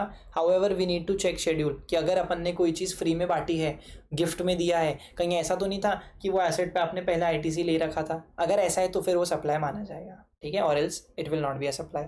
By one get one free, भैया ऐसा है यहाँ पे दो से ज़्यादा चीज़ें सिंगल प्राइस पे दी जाती है तो entire consideration is treated as a supply. ये कोई फ्री में आइटम नहीं दिया, ऐसा माना जाता है कि जो भी मिला है ना वो सब एक प्राइस पे मिला है, राइट। जैसे अपन ने शेड्यूल 1 पढ़ा था, अब अपन पढ़ेंगे शेड्यूल नंबर 2, जहाँ पे अपन को पता चलेगा कि जो भी सप्लाई है वो सप्लाई ऑफ गुड्स है या फिर वो सप्लाई ऑफ सर्विस है। समझ में आया? सबसे पहला, ट्रांसफर अगर आपने किया है, क्या चीज़ सर, आपने अगर कोई भी गुड्स में टाइटल को ट्रांसफ़र कर दिया, ठीक है, कोई पर्टिकुलर गुड्स के टाइटल को ट्रांसफ़र कर दिया, मतलब अब जिसके पास वो टाइटल है, जिसको भी आपने ट्रांसफ़र किया है उसके पास वो गुड्स का टाइटल है, वो गुड्स उसके हो चुके सनम, तो ये तो सप्लाई ऑफ गुड्स होगा। सिमिलरली आपने क्या किया, transfer of title in the goods under an agreement stipulating future transfer upon full payment. मैंने आपके साथ अग्रीमेंट कर लिया कि जब आप फ्यूचर में मुझे फुल पेमेंट कर दोगे, ये पर्टिकुलर गुड्स का टाइटल पूरा का पूरा आपको ट्रांसफर हो जाएगा। क्या है ये? आप उसके मालिक बन जाओगे ना यार, मेरे पास तो अब यूज़ करने को राइट ही नहीं है, तो ये हो जाएगा सप्लाई ऑफ गुड्स। बट अगर मैं आपको बोलूँ कि मैं आपको ना टाइटल ट्रांसफ़र नहीं करता, मैं आपको राइट ट्रांसफ़र कर रहा हूँ, राइट टू यूज़, ठीक है, जो भी राइट है इन द गुड्स और the undivided share in the goods, बिना किसी ट्रांसफ़र के अगर मैंने आपको वो राइट ट्रांसफ़र किया है, उसका टाइटल नहीं, राइट ट्रांसफ़र किया है, तो ये होगा सप्लाई ऑफ सर्विस। कि थोड़े टाइम के लिए यूज़ कर रहे हो, मैंने आपको राइट दे दिया यूज़ करने का, ये होगा सप्लाई ऑफ सर्विस एंड ना कि supply of goods. Am I clear? इसके बाद बहुत ही इंटरेस्टिंग पॉइंट आता है लैंड एंड बिल्डिंग। अगर आपने लीज पे, टेनेंसी पे, मतलब भाड़े पे, ईजमेंट या licence to occupy the land दिया है, या फिर आपने लीज या फिर लेट आउट करा है बिल्डिंग को, चाहे वो कमर्शियल हो, इंडस्ट्रियल हो या रेसिडेंशियल हो, ये क्या होगा सर? हाँ, साथ ही साथ फॉर बिजनेस पर्पस, घर के लिए नहीं देना। आप रेसिडेंशियल अपार्टमेंट दो but for the purpose of business दो, आप कमर्शियल दो, इंडस्ट्रियल दो, for the purpose of business अगर आपने लीज पे दी है, लेट आउट किया है, it will be supply of service. समझ में आया क्या सर? जॉब वगैरह आपने किसी के गुड्स लिए, उस पर आपने अपनी थोड़ी तरफ से अपनी सर्विसेज दी, उस पर कुछ अपन ने बढ़िया वर्क करके दिया उसको, ठीक है, ट्रीटमेंट और process, which is applied on another persons goods, क्या होगा सर? ये सप्लाई ऑफ सर्विस होगा। गुड्स कैसे हो गया? गुड्स तो उसके ही थे, आपने तो खाली उस पर थोड़ा बहुत अपना हाथ चला के काम करके दिया है, सप्लाई ऑफ सर्विस माना जाएगा, right. Transfer of business assets, अगर आपने बिजनेस एसेट्स को ट्रांसफर डिस्पोज कर दिया and they know longer form part of the business asset, तो ये तो सप्लाई ऑफ गुड्स है, आपने अपने गुड्स ही सल्टा दिए, ठीक है। अगर आपने क्या किया, अपने गुड्स को प्राइवेटली यूज करने लग गए, बिजनेस एसेट्स को प्राइवेटली यूज करने लग गए या नॉन बिजनेस पर्पस के लिए यूज करने लग गए, पहले भी गुड्स आपके ही थे, गुड्स अभी भी आपके ही हैं, ठीक है। आपने क्या किया, बस उसको बिजनेस पर्पस से नॉन बिजनेस पर्पस के लिए यूज करने लग गए, ये सप्लाई ऑफ सर्विस होगी, ठीक है। जैसे कि मेरे ऑफिस के लिए एसी लिया था, ठीक है, तो वो ऑफिस का एसेट था, बिजनेस पर्पस के लिए लिया गया था, आईटीसी भी ले रखा था। घर पे मेहमान आ रहे थे, तो मैंने क्या किया, ऑफिस वाला एसी उठा के घर में जो खराब हुआ हुआ एसी था उसकी जगह रिप्लेस करा, थोड़े टाइम के लिए मेहमान आ रहे हैं तो चाहिए, ये सप्लाई ऑफ सर्विस है, ये सप्लाई ऑफ गुड्स नहीं है। समझ में आया क्या sir? Goods forming part of the business assets supplied by a taxable person ceasing to be a taxable, ceasing to be taxable मतलब पहले मैं टैक्सेबल हुआ करता था, अब मैं टैक्सेबल नहीं हूँ, तो मैंने मेरे बिजनेस के जो गुड्स है ना वो किसी और को सप्लाई कर दिए। भाई जब गुड्स ही दे दिए तुमने तो ये तो सप्लाई ऑफ गुड्स होगा। लेकिन इसका एक एक्सेप्शन है, क्या एक्सेप्शन है कि अगर मैं धंधा बंद कर रहा हूँ बट गोइंग कंसर्न में कोई और बंदा उस धंधे को चला रहा है, राइट, या फिर मेरा कोई पर्सनल रिप्रेजेंटेटिव है जो उस धंधे को कैरी ऑन कर रहा है, ऐसे केसेस में वो सप्लाई ऑफ गुड्स नहीं माना जाएगा। समझ में आया क्या सर?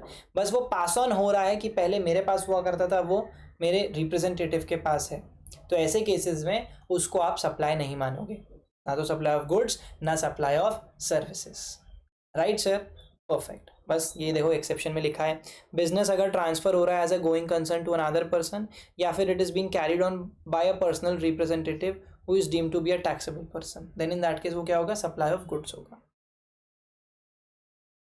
आ जाओ सर रेसिडुअल केसेस में, ये क्या बोलता है सर, आपने अगर कोई भी इमूवेबल प्रॉपर्टी को रेंट पे दिया है, ठीक है, या सर आपने टेम्पररीली ट्रांसफ़र करा है, या फिर कोई भी पर्टिकुलर आपका इंटेलेक्चुअल प्रॉपर्टी राइट है उसको यूज़ करने के लिए किसी को परमिशन दिया है या टेम्पररी बेसिस पे ट्रांसफ़र किया है, ठीक है। इसके अलावा कोई भी डेवलपमेंट, ठीक है, आपने कोई चीज़ डेवलप करी है, कोई चीज़ की डिज़ाइनिंग करी है, किसी चीज़ की प्रोग्रामिंग करके दी है, कोई सॉफ्टवेयर वगैरह की, ठीक है, सॉफ्टवेयर जैसे किसी को सॉफ्टवेयर में कस्टमाइजेशन करवाना था वो आपने करके दिया है, कोई मार्केट में नया अपडेट आया है उसके अकॉर्डिंग आपने किसी के सॉफ्टवेयर को अडाप्ट करवाने का सर्विसेज दिया है, आपने उनके सॉफ्टवेयर को अपग्रेड करा है, एनहांस करा है, या फिर सॉफ्टवेयर में कोई मतलब किसी आईटी सॉफ्टवेयर का इम्प्लीमेंटेशन किया है, ये सारी भी चीज़ें क्या होगी, सप्लाई ऑफ सर्विस में आएगा, ठीक है।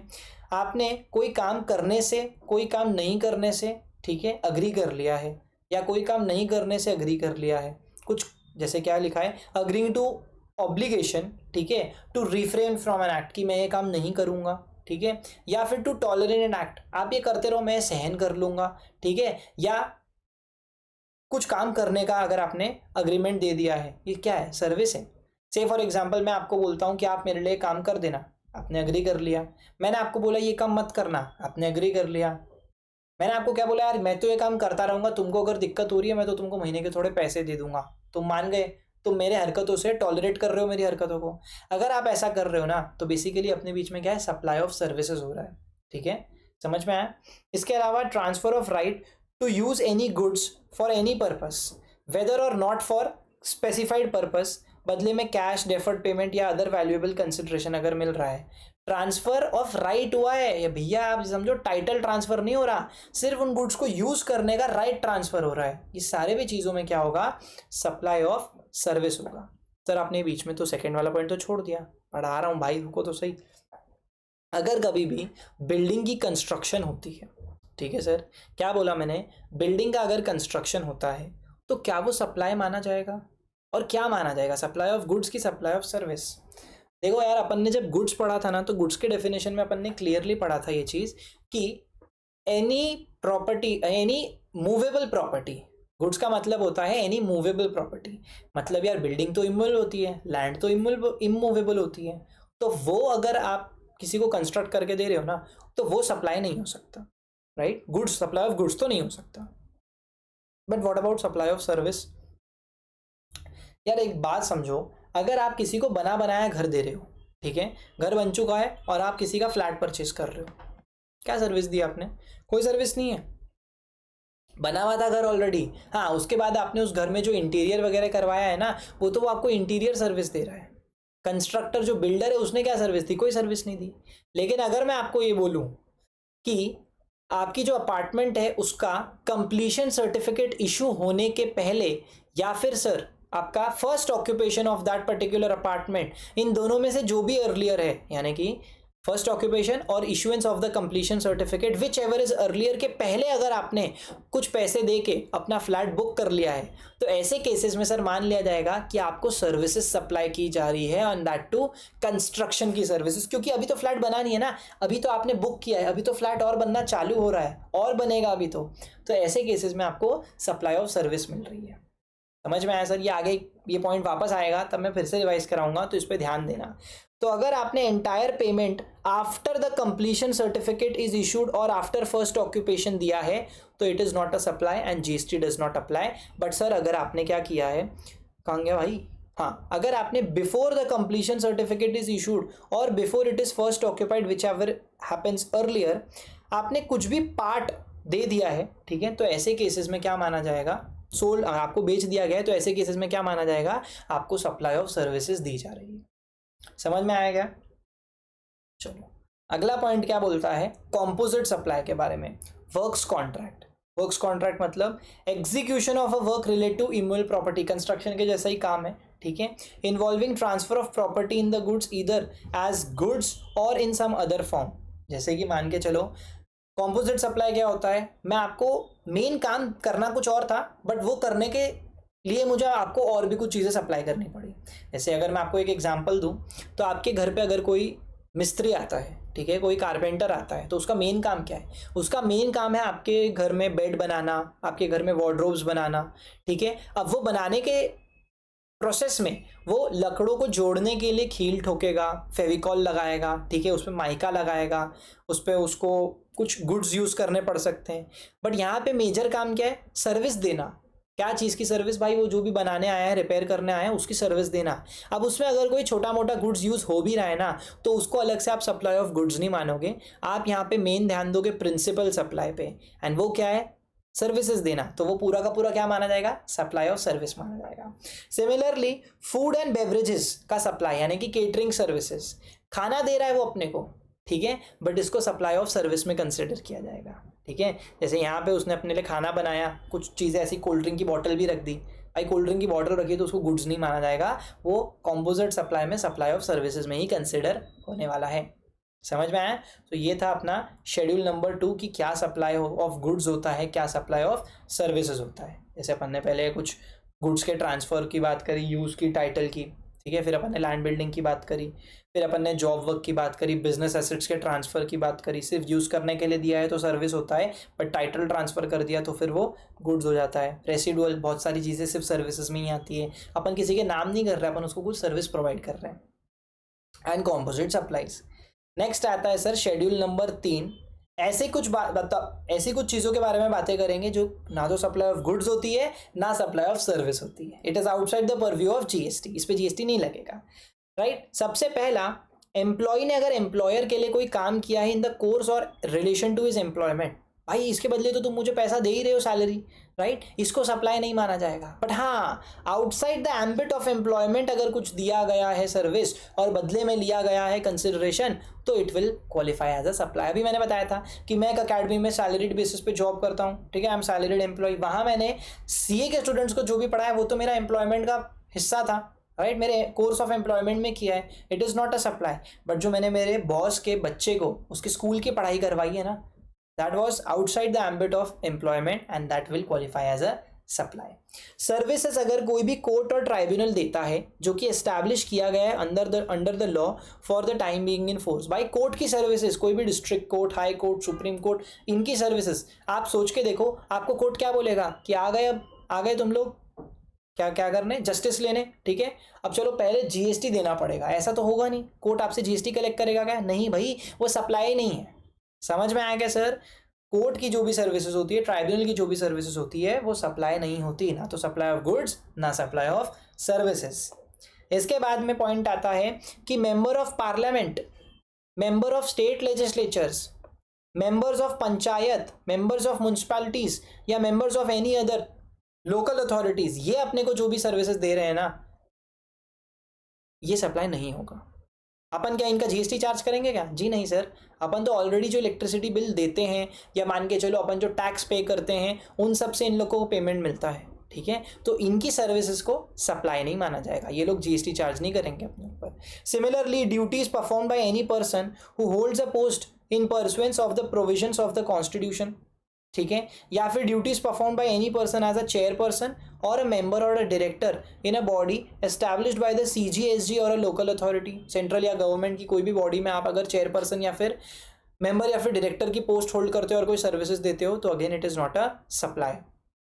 कोई मर गया भाई अनफॉर्चुनेटली, उसका funeral, burial, crematorium, mortuary including transportation of the deceased, ambulance में इधर से उधर लेके जाना, या वो जो होता है ना कौन सी गाड़ी होती है जब बॉडी को लेके जाते हैं घाट पे, ठीक है, मुझे नाम नहीं याद आ रहा उस चीज़ का।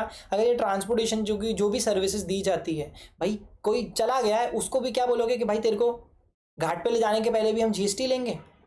अरे उसको सप्लाई नहीं माना जाता, ठीक है। अगर आपको फ्यूनरल, बरियल, क्रेमेटोरियम, मॉर्चरी या ट्रांसपोर्टेशन ऑफ डिसीज की सर्विस दी जाती है ना, it is not a supply, since not a supply then GST does not apply, right. आपको अगर कोई लैंड बेची जा रही है, लैंड क्या है? इमल प्रॉपर्टी, गुड्स होता है क्या? नहीं, जब गुड्स ही नहीं है तो सप्लाई कैसे होगा, राइट। गुड्स, सर्विसेज और बोथ अपन बोलते हैं ना, इनका सप्लाई कोई ट्रांसफर एक्सचेंज करने कोई सप्लाई बोलते हैं, तो ये तो गुड्स के डेफिनेशन में ही नहीं है।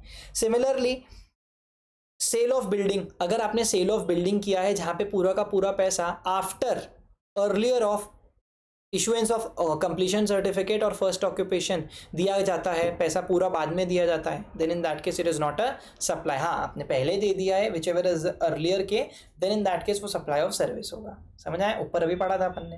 And lastly actionable claims. भैया एक्शनेबल क्लेम तो आप बोल रहे थे गुड्स में आता है कि नहीं आता है, बट यहाँ यार गुड्स में आता है और बोल रहे हो यहाँ सप्लाई नहीं होगा। भाई other than specified actionable claims, मतलब जो एक्शनेबल क्लेम्स होता है it is not a supply of goods, neither supply of goods not supply of services, लेकिन आपके कुछ स्पेसिफाइड एक्शनेबल क्लेम्स होते हैं, जैसे कि क्या? Betting, casinos, gambling, horse racing, lottery, online money gaming, ये सारी चीज़ें सप्लाई में आएगी, इस पर जीएसटी लगेगा, ठीक है। बट आपके एक्शनेबल क्लेम्स को जीएसटी में कंसिडर नहीं करा जाता टू बी अ सप्लाई। समझ में आया क्या सर? इसके बाद में कुछ सर्टन क्लैरिफिकेशन से नोटिफिकेशन आए थे। क्या नोटिफिकेशन आए थे?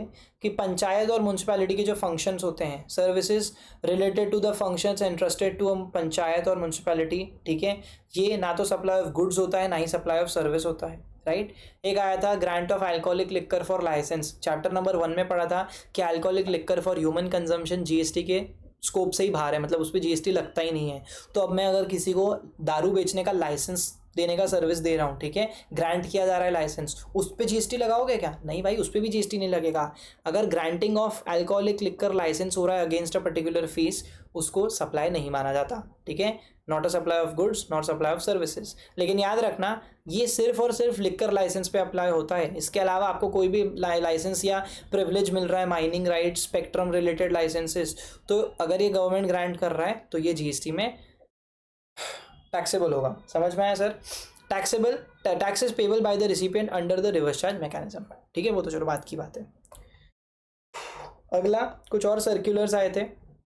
बहुत बार क्या होता है, इंटरस्टेट मूवमेंट होता है ऑफ मोड्स ऑफ कन्वेंस का, ठीक है, मतलब जैसे कोई ट्रक हो गया या कोई भी बड़ा बस ट्रेलर हो गया, ठीक है, टेम्पो हो गए बहुत बड़े, जैसे trains, buses, trucks, tankers, trailers, vessels, containers, aircrafts, इनको अगर इंटरस्टेट मूव किया जाता है तो क्या ये सप्लाई माना जाएगा?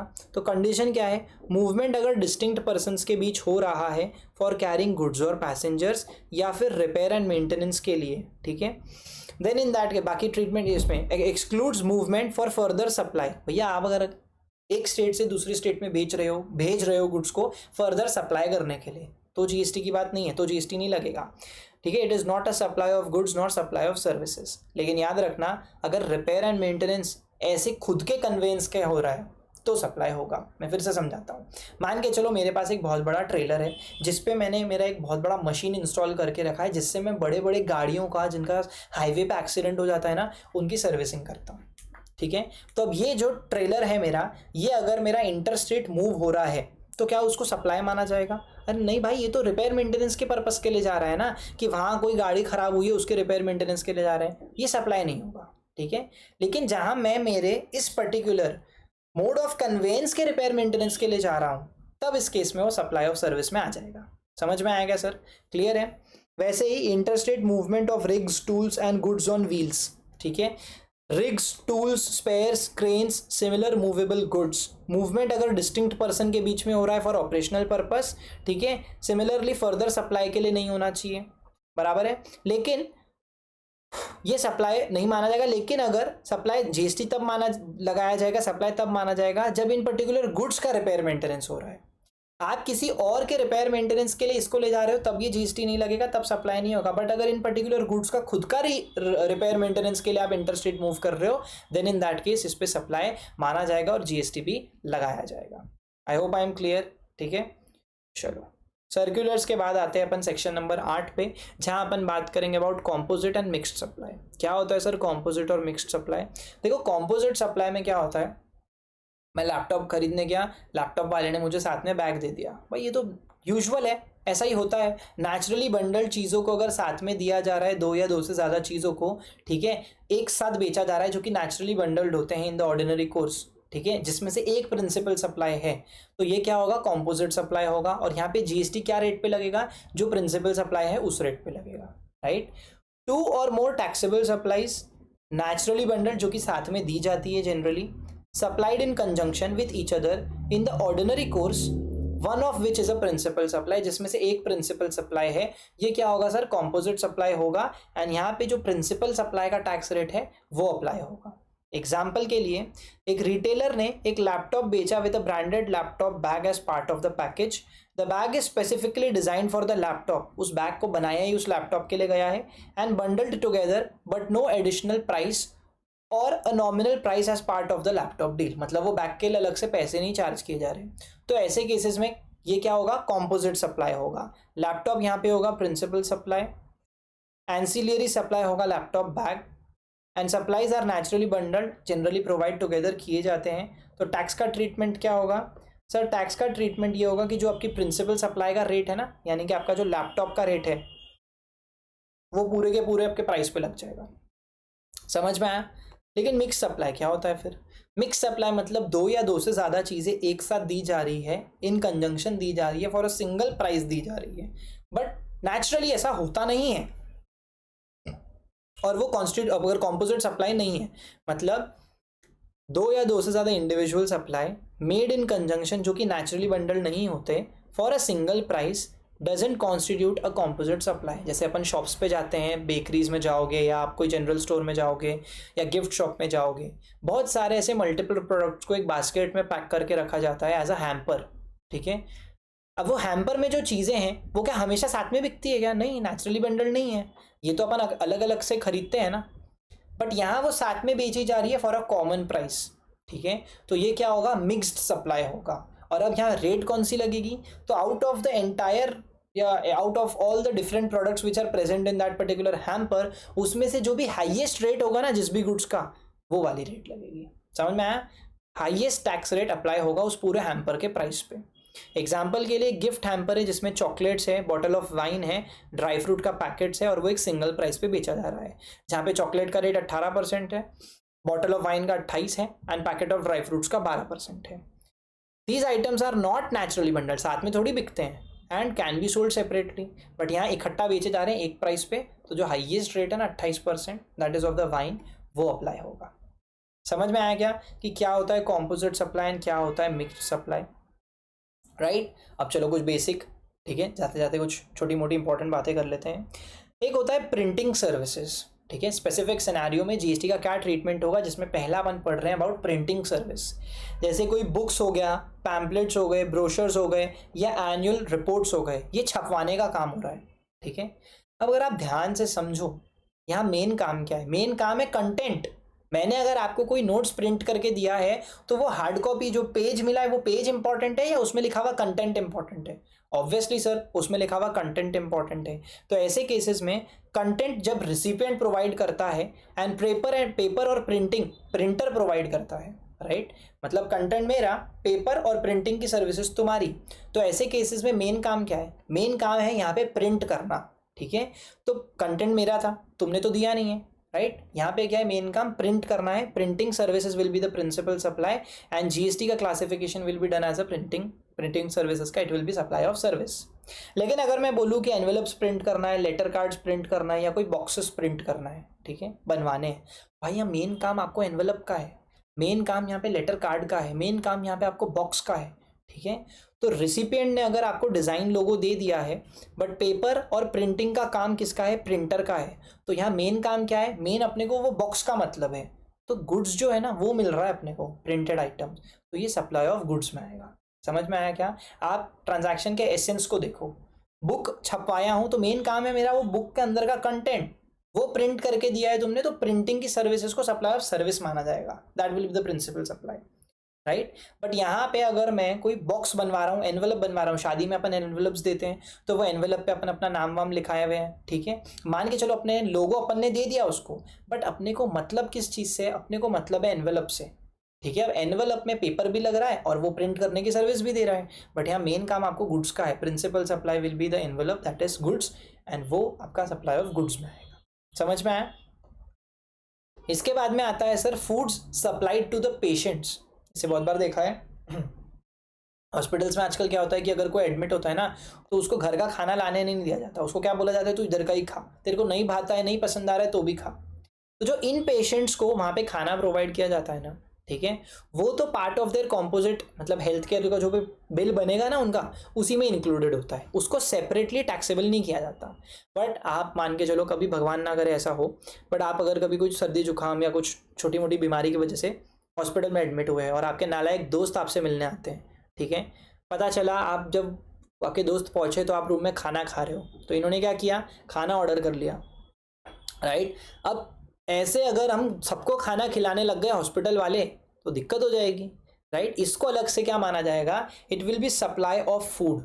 जो दोस्त लोग आके खा रहे हैं ना कैफेटेरिया में जाके, या आपके रूम में बुलवा के खा रहे हैं, ठीक है, इसका अलग से चार्ज लगेगा, ये आपके कोई बिल में ऐड नहीं होने वाला, मतलब ये पेशेंट के बिल में, ठीक है। Food provided to the out patients और अटेंडेंट्स और द विजिटर्स, ट्रीटमेंट क्या होगा? It will be taxable as a supply of food. ऊपर क्या हो रहा था? वो तो आपके बिल में जो आपका ट्रीटमेंट हुआ ना, उसी में हमने कॉम्पोजिट में मान लिया था, बट यहाँ अलग से सप्लाई ऑफ फूड माना जाएगा, ठीक है। इसके बाद में आता है retreading of tyres. Retreading of tyres का क्या मतलब? पुराने टायर को ठीक ठाक करना, ठीक है। यहाँ पे अगर रीट्रेडिंग ऑफ ओल्ड टायर्स हो रहा है, मेरे कोई गाड़ी के पुराने टायर थे, उसको मैं ठीक ठाक करवा रहा हूँ, सर्विस करवा रहा हूँ, तो जो रीट्रेडिंग का सर्विस ले रहा हूँ ना, that will be supply of service. But अगर मैं रीट्रेडेड टायर्स को सप्लाई कर रहा हूँ, tyres own by the supplier, supplier के खुद के टायर हैं एंड वो उसको बेच रहा है, तो यहाँ पे principal supply will be the retreaded tyres and this will fall under supply of goods. Clear है? बस बॉडी बिल्डिंग, जैसे कि it includes both, body parts का भी ठीक ठाक करना और छोटी मोटी सर्विसिंग भी कर देना, फैब्रिकेशन वगैरह की। अगर कोई बड़ी गाड़ी को तहस नहस हो जाता है तो क्या होता है? आप उसकी डेंटिंग पेंटिंग भी करते हो, ठीक है, जो उसके पार्ट्स है वो भी चेंज करते हो, तो गुड्स भी आ गए इसमें। आप उसकी थोड़ी बहुत मरम्मत कर दिए, फैब्रिकेशन वगैरह कर दिए, तो वो सर्विस भी आ गया, ठीक है। तो डिपेंड होगा कि यहाँ प्रिंसिपल सप्लाई क्या है, उसके बेसिस पे बताया जाएगा सप्लाई ऑफ गुड्स है या सप्लाई ऑफ सर्विस है। जब जनरली गाड़ी को कुछ एक्सीडेंट नहीं होता, आप सर्विसिंग में भेजते हो, तो वो क्या होता है? सप्लाई ऑफ सर्विस होता है। कुछ छोटे मोटे गुड्स अगर लग भी गए उसमें ठीक ठाक करने में, कील wheel, that is a different thing. But कभी एक्सीडेंट हो जाता है और आप गाड़ी को भेजते हो, हाँ, क्या काम था? मेन पार्ट्स रिप्लेस करने का। छोटी मोटी सर्विस तो हमने ऐसे ही दे दी कॉम्पोजिट में, ठीक है, बट प्रिंसिपल सप्लाई क्या था? गुड्स का था, तो वो होगा सप्लाई ऑफ गुड्स। समझ में आया? उसके बाद में आता है sir food and beverages at the cinema hall. Supply अगर सेपरेटली हो रहे हैं, ठीक है, जैसे आप इंटरवल में जाके उस पे काउंटर से उठाते हो, कैफेटेरिया में जो अपना वो होता है ना, क्या बोलते हैं उसको, बॉक्स ऑफिस के सामने जो अपना फूड सेक्शन होता है थिएटर्स में, वहाँ से जाके अगर आप इंटरवल में खुद अलग से लेते हो ना, तो वो रेस्टोरेंट सर्विस में आएगा, ठीक है। लेकिन आपने अगर टिकट बुक करते वक्त ही खाना भी अलग से बुक कर लिया था, तो वो एग्जीबिशन ऑफ सिनेमा आएगा, ठीक है। And rate applicable to the cinema exhibition service, मतलब जो सिनेमा का रेट है ना, वो ही आपके खाने पे भी कॉम्पोजिट सप्लाई मानते हुए लग जाएगा। समझ में आएगा सर? चलो। बाकी लास्ट कुछ रेसिडुअल पॉइंट है। क्या है रेसिडुअल पॉइंट?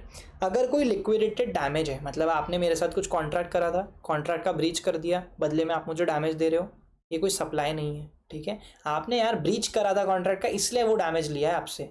ये क्या कोई कंसिडरेशन थोड़ी है? मैंने आपको बदले में थोड़ी ना कुछ दिया था। It is not a supply. Similarly cheque के डिसऑनर होने पे आपने पेनल्टी दी, कोई सप्लाई अप्लाई नहीं है बाबू।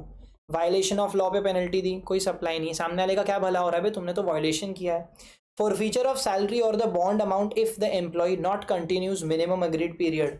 उसने अगर कोई मिनिमम काम, मतलब एक पर्टिकुलर पीरियड के लिए काम करना था, उसने वो नहीं किया, तो आपने उसके एक पर्टिकुलर अमाउंट का सैलरी का फॉरफीचर कर लिया। ये कोई सप्लाई थोड़ी ना हुआ, ठीक है। लेकिन अब ध्यान देना, लेट पेमेंट सरचार्ज और fees linked with the main supplies payment. मैंने आपको कोई चीज़ सप्लाई करी थी, एक्स 30 डेज का क्रेडिट पीरियड था, 30 डेज तक आपने पेमेंट कर देना चाहिए था। 30 दिन के बाद अगर आप पेमेंट करते हो तो इंटरेस्ट लगाया जाएगा, तो ये जो, या फिर आपके ऊपर लेट फीस चार्ज की जाएगी, इसको सप्लाई माना जाएगा। क्यों सर? यहाँ मेरे को, आपको क्या फ़ायदा मिल रहा है? देखो, आपने मुझे लेट पेमेंट दिया, लेट पेमेंट की फ़ीस दी, बट मैंने भी तो आपको बदले में एक्सटेंशन ऑफ टाइम दिया है कि आप 30 दिन के अंदर पेमेंट नहीं कर पाए तो और आगे कर देना, बट लेट पेमेंट लगेगा, अलग से फीस लगेगी। तो आपको मैंने एक सर्विस दी, बदले में आपसे कंसिडरेशन चार्ज किया, ये सप्लाई होएगा। समझ में आया क्या sir? Fixed charges for power, ठीक है, ये सप्लाई होता है, बट इसको एग्जेम्प्ट किया है specifically. Forfeiture of the non refundable ticket, security deposit और अर्नेस्ट मनी, ठीक है। मान के चलो आपने कोई टिकट बुक करी थी, ठीक है, उसमें से जो नॉन रिफंडेबल अमाउंट था, ठीक है, उसका फॉरफीचर हो गया, right. Forfeiture of the non refundable ticket का सिक्योरिटी डिपॉजिट, उसका जो सिक्योरिटी डिपॉजिट था उसका क्या हो गया है सर? जैसे मान के चलो आपने एक टिकट बुक करी, आपने एक छोटा मोटा अमाउंट पे करा था, बाद में आप टिकट कैंसिल करवा रहे हो, तो वो जो फॉरफीचर का पैसा है ना, वो पड़ा रह गया वहीं पे, ठीक है, वो सामने वाले ने अपने पास रख लिया। अब यहाँ पे उसको सप्लाई क्यों माना जा रहा है? देखो, उसको सप्लाई क्यों माना जा रहा है, क्योंकि सामने वाला आपको कैंसिलेशन की सर्विसेज दे रहा है कि आप कैंसिल कर लेना, ठीक है। आप कैंसिल करके अपने बचे हुए पैसे तो बचा रहे हो, तो सामने वाले को जो आपने, सामने वाले ने जो आपको कैंसिल करने की सर्विस दी है, उसके बदले में उसने वो एडवांस या सिक्योरिटी डिपॉजिट का पैसा अपने पास रख लिया है। इसको इसीलिए सप्लाई बोला जाएगा कि उसने आपको क्या दिया, कैंसिलेशन सर्विस दी, बदले में कंसिडरेशन के रूप में उसने उस नॉन रिफंडेबल टिकट के सिक्योरिटी डिपॉजिट के पैसे को क्या कर लिया, फॉरफिट कर लिया। I hope I am clear, ठीक है। इसी के साथ आपका जीएसटी का chapter number 2 supply under GST होता है समाप्त। I hope this video was helpful for you, right. अगर आपको ये वीडियो अच्छा लगा हो तो आपको पता है क्या करना है, आपको सबसे पहले वीडियो को लाइक करना है, इस पर बहुत सारे कमेंट करने हैं, अपने फ्रेंड्स के साथ शेयर कर देना है, ठीक है। एंड ऐसे और अपकमिंग चैप्टर्स के रिवीजन वीडियो के लिए चैनल को सब्सक्राइब करके रखना है एंड नोटिफिकेशन बेल आइकन को प्रेस कर देना है। नोट्स अगर आपको चाहिए तो डिस्क्रिप्शन बॉक्स में आपको इस टेलीग्राम चैनल की लिंक मिल जाएगी, जहाँ पे ये नोट्स आपको मिल जाएंगे। मिलता हूँ आपसे बहुत ही जल्दी नेक्स्ट वीडियो में, तब तक के लिए bye bye, take care, all the very best.